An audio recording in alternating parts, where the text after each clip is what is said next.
the difference between working with professional models and non-pros, I'd rather work with non-pros any day. Professionals come to it with sort of a certain idea, and they tend to sort of have a limited number of, like, set piece poses, whereas a non-professional who's sort of committed to the project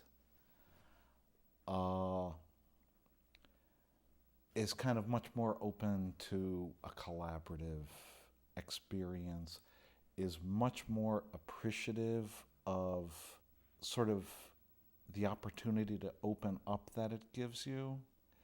Because there's a lot of angst going into it. There is a lot of sort of self-examination and self-doubt. Am I pretty enough? Am I too fat? I don't like this about me. I don't like that. And then they get on set and I find out that they're gorgeous. They find out that they are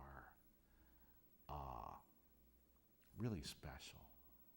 And you sort of see that happen. I love watching that happen. I love watching it. That's what keeps me doing it.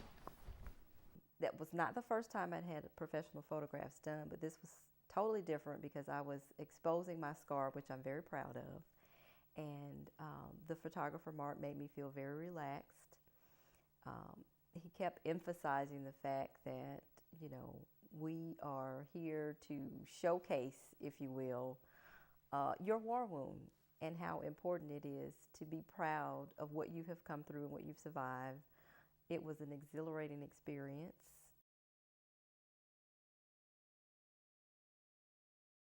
While I was in the recovery room at the hospital, the recovery nurse actually took a colander off the wall and showed it to me.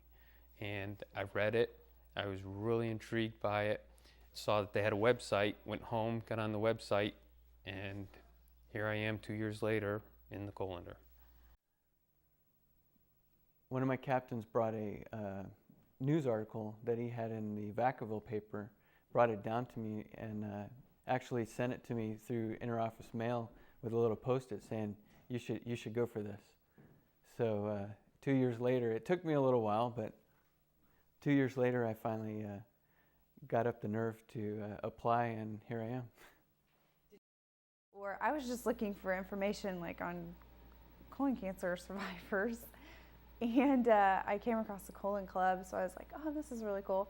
I've never seen this before, and it wasn't out when I was diagnosed, and so I was like, oh, this must be newer. And so I started looking through it, and I saw the Colondar, and I was like, no way, like, this is totally something I should do.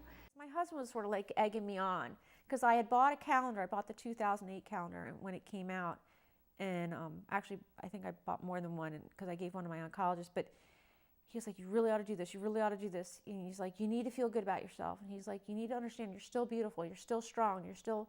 So he was really egging me on, so I emailed, but it was kind of half-hearted, and I got this wonderful email back, oh, we were so hoping you were going to do it, you would be great, and we can't make any promises, but we really want you to apply, we really want you to be, to be part of the people that we look at.